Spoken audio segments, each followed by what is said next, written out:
Hello everyone. What I'm going to show you here very quickly is how to create a profile in Base Editor. So what I'm going to do is open up a base surface, because unlike hips and sips, we don't care about the project anymore. We just care about either the point cloud or the base surface. I'm going to open both. If you go up here to the top, you'll have the open button, and here I'm going to open a point cloud and a surface, both being Caesar files. Open those up. So here you can see we have the base surface, and this is a bridge going over top of it. We'll open both of those in 3D view here in a second, but first I'm going to create the profile. Now, to create a profile is the same way. You can come up here and digitize a profile. But what we're going to do is go, and you'll see as well, if you go to Tools, you can do it by super selection. Meaning, if you select a line that you've created, then that line you can reuse over and over and over again to create your profile. So that's what we're going to do. We're not going to do it by digitizing, because currently by digitizing is only in hips and sips, because that functionality is only available in hips and sips, so on. So we need to create a line that goes across through here or wherever we want our profile to be. So this is getting into something that you guys are new to, so please pay attention. When you create features, this is getting more into the GIS portion. You need to create something to put them in. You can't just create a line and dots and areas. You have to create, let's say, the analogy of the bucket to put the points and lines in. So we're going to do that. We'll come up here to Create, New Feature. I'm going to call this new feature Profile. I'll leave the catalog as Bathy Database and the type as S57. Those really do not matter to us right now for this. Then I'll say OK.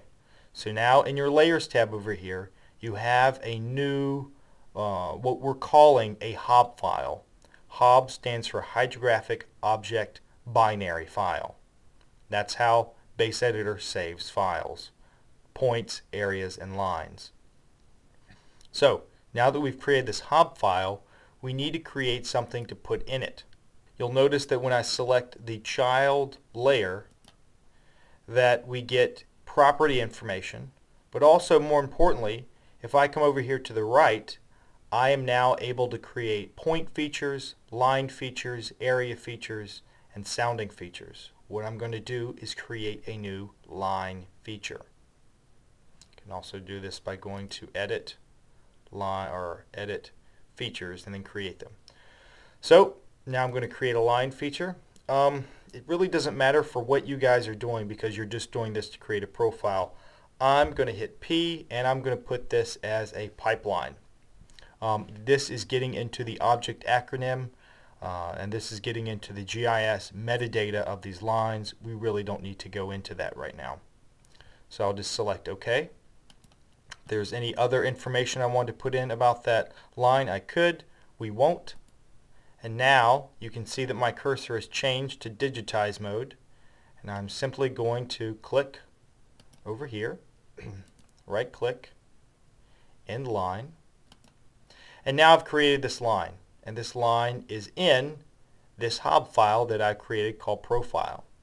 Now, because it's grayed out right here, that means it's not saved. So I'm actually going to come up here to select Save, and I'm going to save this HOB file, and it's going to be in this this folder that where everything else was. So I'll just call this, I'll just leave it as Profile and then do Save.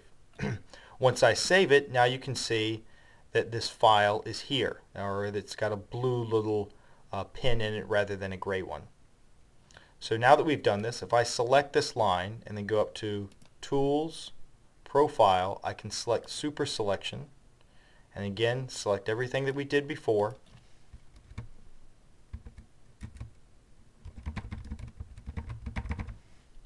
Select OK.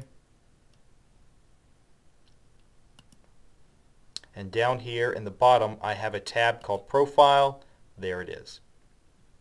So now what I'm going to do is I'm going to close everything, because that's the idea, is you want to be able to save this profile. And let's open it all again.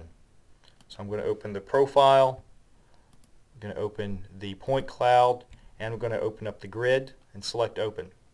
Now everything there is in the same place. Again, I'll select that line, go up to Tools, Profile, Super Selection, River Crossing, select Depth, and there's all my information again. So again, you can always go back to the same line to create that same thing. Now, to see all of this, let's look at it in 3D view. So again, up at the top we have the 3D icon, a little bit different from hips and sips. Again, once in here, it's going to be white, it's going to be blank. So now I'll select my grid. So here you can see this was the bridge crossing.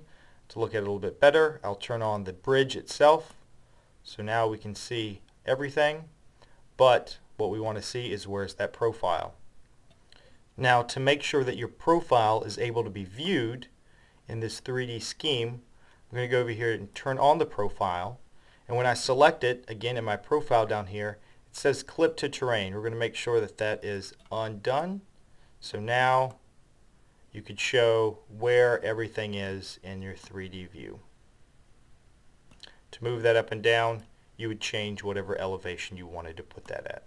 However, it will not be able to drape on top of everything. Alright guys, good luck creating profiles, and I will see you in New Orleans.